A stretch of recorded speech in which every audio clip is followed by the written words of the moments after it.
नमस्कार। आप सभी को पता है कि हमारे देश के अंदर एक ऐसी घटना घटी है जिसको लेकर पूरा भारतवर्ष अपने आप को शर्मिंदगी महसूस कर रहा है, क्योंकि जो दरिंदे थे, जिन दरिंदों ने हमारी देश की बेटी बलात्कार करके उसको हड्डियां तोड़ दी गई थी, इतनी नासंस, इतना जो मंजर था वो उस बच्ची के साथ घटित हुआ। मानसिक स्थिति कैसी रही होगी। और उसके बाद भी जब यूपी सरकार ने उस बच्ची का जो दाह संस्कार है वो दाह संस्कार रात के 2 बजे किया गया और उस परिवार को बंधक बनाकर सरकार द्वारा रखा गया। हम समझ सकते हैं कि उस परिवार की मानसिकता क्या होगी, कितना दर्द उसके परिवार वालों ने झेला होगा। उसी को लेकर हमारे ग्राम पिचिया के अंदर, जो जोधपुर जिले का एक छोटा सा गांव है, बिलाड़ा तहसील के अंदर आता है, उसी को लेकर श्रद्धांजलि दी जा रही है। लोग काफ़ी यहाँ इकट्ठे भी हुए। आइए हम कुछ लोगों से बात भी करते हैं कि आखिर किस तरह से इनके दिलों में भी छलकता है। हम बात करना चाहेंगे पिचिया के सरपंच साहब महोदय, उनसे बात करते हैं। सर नमस्कार। सर नमस्कार सर, जो घटना घटित हुई उसके बारे में आप क्या कहना चाहते हैं? ये बड़े दुख की बात है जी। कुछ दिनों पहले ये हाथरस पर शर्मनाक घटना हुई है। ये बड़ी शर्मनाक चीज़ है जी। और मैं सरकार से अपील करता हूँ कि दोषियों को जल्दी से जल्दी इनकी सजा देवे और ताकि आने वाली पीढ़ी देखे इनके वाकई में कोई चीज़ हुई है। जी, ये दुख की बात है। जी बिल्कुल। सरपंच महोदय का यह कहना है कि हमारे लिए बहुत ही दुख की घटना थी, इस पूरे देश के लिए दुख की घटना थी कि इस बच्ची के साथ गलत हुआ है। और मैं एक और हमारे साथ समाज के प्रतिनिधि हमारे साथ मौजूद है, शकील जी भाई साहब, तो इनसे जानते हैं कि इनके दिल में क्या राज है और क्या कहना चाहते हैं इस घटनाक्रम के बारे में। सर नमस्कार। नमस्कार जी। मतलब बड़े दुख की बात है। मतलब ऐसी हाथरस में एक बहन के साथ घटना घटी।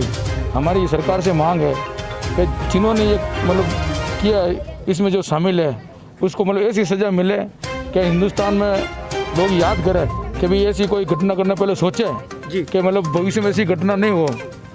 और सरकार, हम तो ये चाहते भी उस परिवार को एक आदमी को सरकारी नौकरी भी मिले, क्योंकि ऐसी घटना एक बहुत ही दुखद घटना है। हमारे लिए बड़ी शर्म की बात है। बिल्कुल ऐसी, आप कल से देखो उत्तर प्रदेश पूरा हिला हुआ है। बिल्कुल हर गांव के अंदर वो मतलब रोड जाम है। कल आपने देखा होगा राहुल गांधी, प्रियंका गांधी, आज वो चंद्रशेखर जी, समाज पार्टी, हर मतलब कोई भी ऐसा नहीं है, संगठन नहीं है जो इसके लिए मतलब संघर्ष नहीं कर रहा है जी। आज तो आप मतलब मीडिया से जुड़े हो, खुद देखो टीवी पे जी। मतलब 2 दिन से मतलब यूपी रोड के मतलब सड़कें जाम है जी। बिल्कुल इनके लिए इंसाफ के लिए मांग कर रहे हैं। सर आप समझिए कि मेरे समाज की या मेरी बच्ची थी, आप क्या मांग करते हैं उसकी बच्ची के लिए? मतलब अपराधी का कोई धर्म नहीं होता है। बिल्कुल सही बात। बच्ची किसी भी हो, चाहे किसी समाज की हो, बच्ची होती है जी। हम तो मतलब यही मांग करते हैं सरकार को, इनको मतलब दोषी को ऐसी सजा मिले, कोई भविष्य में कोई ऐसी घटना करने का नाम नहीं ले। बिल्कुल हमारी बिल्कुल सरकार यही मांग है।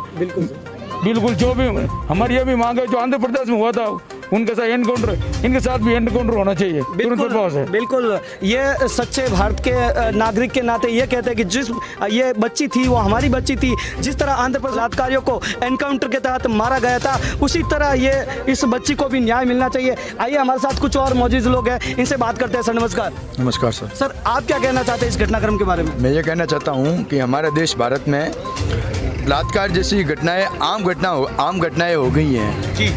पूरे देश भर में कई बलात्कार जैसी घटनाएं होती हैं, लेकिन मीडिया, सोशल मीडिया वगैरह इनको छुपा के रखती है, उनको घर वालों को दबा के रखती है।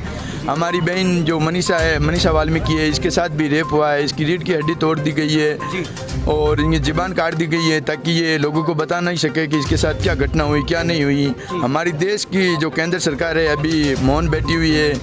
देश की मीडिया इस चीज़ को कुछ नहीं बोल रही है और देश की बेटी थी वो, ना कि किसी जातिगत, ना कि किसी समाज की बेटी थी। हमारी देश की बेटियों के साथ अगर ऐसा ही रहा, हमारी देश की बेटी अगर हमारे देश में ही सुरक्षित नहीं है तो फिर हम किस बात के लिए मर्द कहलाने के लायक हैं? बिल्कुल सही भाई, जब हमें लग रहा है कि जब हमें देखकर कोई लड़की अगर रास्ता पलट दे तो हम कुत्ते से बदतर इंसान बन चुके हैं। हम मानव जाति कुत्ते से बदतर बन चुकी है आज।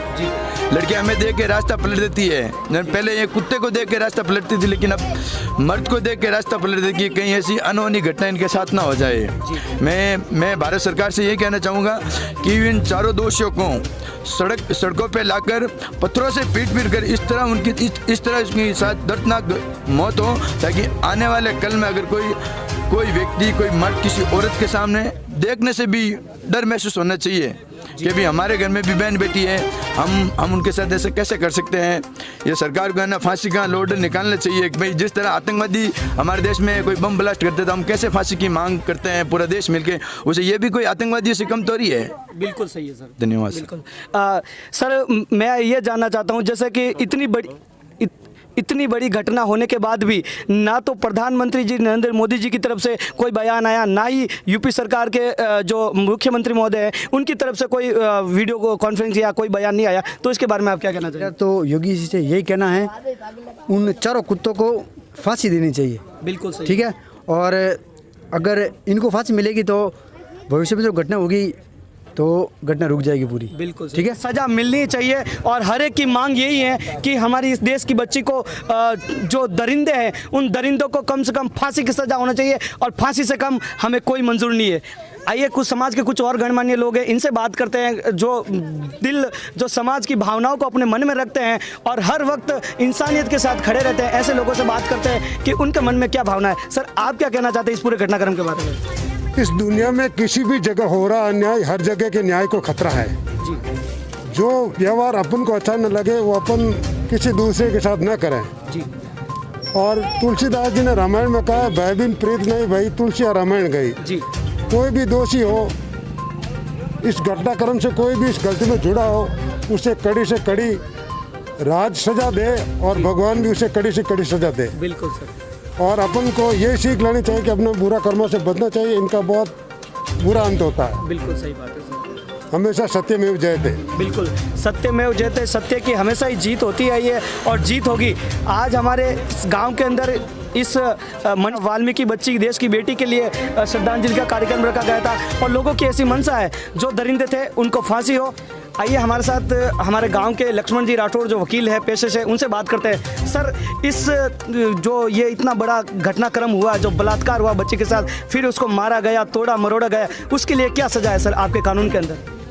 देखिए, सबसे पहले तो ये है कि वाल्मीकि अपने माँ बाप की संतान न होकर पूरे देश की बेटी थी और आज जिस तरह के ये जो दरिंदे घटनाक्रम कर रहे हैं, ये हमारे देश के लिए बहुत ही गंभीर विषय है। महिलाएं, बहन बेटियां आज के इस परिवेश में सुरक्षित नहीं हैं।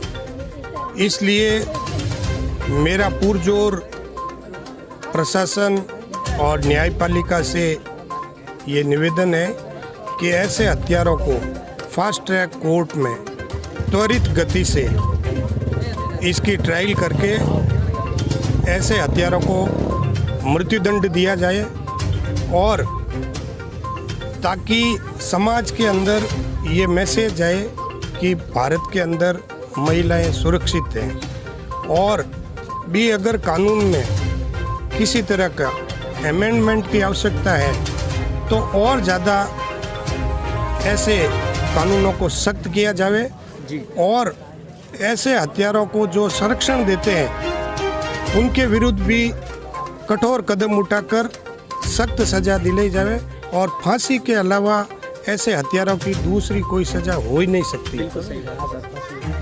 इसलिए मेरा यही निवेदन है कि भारत के प्रधानमंत्री, राष्ट्रपति महोदय, राज्यपाल, जो उच्च पदों पर बैठे मुख्यमंत्री योगी जी, सभी से यही गुजारिश है कि त्वरित गति से इसका विचारण करके ऐसे हत्यारों को फांसी दें। सर समाज के अंदर ऐसे दरिंदे बहुत होते हैं लेकिन उनको पहचानना बड़ा ही मुश्किल हो जाता है हम लोगों के लिए। तो सर आप ऐसी क्या सलाह देना चाहेंगे कि जिस तरह हम अपने बच्चों को सुरक्षित रख सकें, समाज के लोग और भारत के लोग?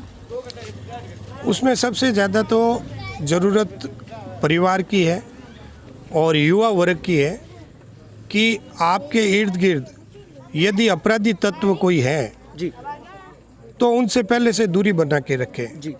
उनको परिवार में आना जाना या उनसे मुलाकात, मिलना, परिवार तक आना, उनको दूरी बना के रखनी चाहिए। दूसरी बात यह है कि इस तरह के दरिंदे क्या होते हैं कि वो फिराक में होते हैं। बिल्कुल सही। वो मित्रता के जरिए नज़दीक आके वो इस तरह के जो कांड करते हैं, ऐसे अपराधी तत्वों से दूरी बना के रखें और अपने परिवार में अपनी बहन बेटियों को शारीरिक रूप से उनको मजबूत करने के लिए एक ट्रेनिंग की आवश्यकता है, ताकि यदि वो कहीं पे अकेली है तो प्राथमिक रूप से उसको सामना करने के लिए व्यायाम और शारीरिक रूप से उनको मजबूत करके और मानसिक रूप से भी उनको मजबूत किया जाना चाहिए कि आप किसी भी अजनबी व्यक्ति के बहकावे में नहीं आए।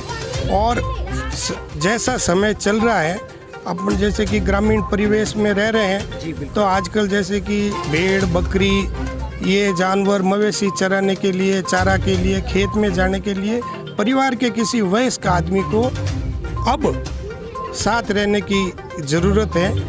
अकेले विचरण करने में ये इस टाइप के दरिंदे घात लगा के बैठे रहते हैं, इसलिए अब इस माहौल में अति विश्वास भी किसी के ऊपर करना जोखिम भरा है। बिल्कुल सही बात है। ये थे वकील साहब जिन्होंने बोला कि समाज के अंदर ऐसे भेड़िए बहुत सारे घूमते हैं जो कहीं ना कहीं अपना शिकार को ढूंढते रहते हैं, और ऐसे दरिंदों का कोई ना तो कोई चेहरा होता है और ना ही कोई धर्म होता है। आइए हमारे साथ कुछ और युवा साथी, उनसे बात करते हैं। सर, आपका क्या मानना है इस घटनाक्रम के बारे में? यही है कि गवर्नमेंट से हम यही मांग करते हैं कि उन चारों दरिंदों की मतलब कि फांसी की सज़ा हो, और मतलब इस पर कानून बने जो मतलब आगे भविष्य में जो भी घटना होने वाली है उनको मतलब क्या रोका जा सकता है। धन्यवाद। आइए वाल्मीकि समाज की कुछ औरतें हमारे साथ हैं, उन माताओं से जानते हैं कि आखिर उनकी क्या मनसा, उनकी बच्ची के साथ ये जो घटनाक्रम हुआ, इतनी हैवानियत भरी जो घटना हुई उनकी बच्ची के साथ, तो ये क्या कहना चाहते हैं। नमस्कार, क्या नाम है आपका? मंजू देवी। मंजू देवी, मैं आपसे जानना चाहता हूँ कि जो हमारे वाल्मीकि समाज की इस बच्ची के साथ, आपकी बच्ची के साथ ये जो घटनाक्रम हुआ, उसके लिए कानून से आप क्या मांग करेंगे? उसके फांसी का ऑर्डर दो। फांसी को, सीधी फांसी होनी चाहिए। हाँ, माता जी, आपका क्या नाम है? छोटी देवी। आप क्या कहना चाहो ऐसे लोगों के लिए? उसको फांसी दो। फांसी? हाँ जी फांसी दो जी। तो इन माताओं का कहना है कि कम से कम फांसी की सजा होनी चाहिए। तो देश से और समाज से यही निवेदन है कि अपनी बच्चों को सुरक्षित रखें, सतर्क रहें।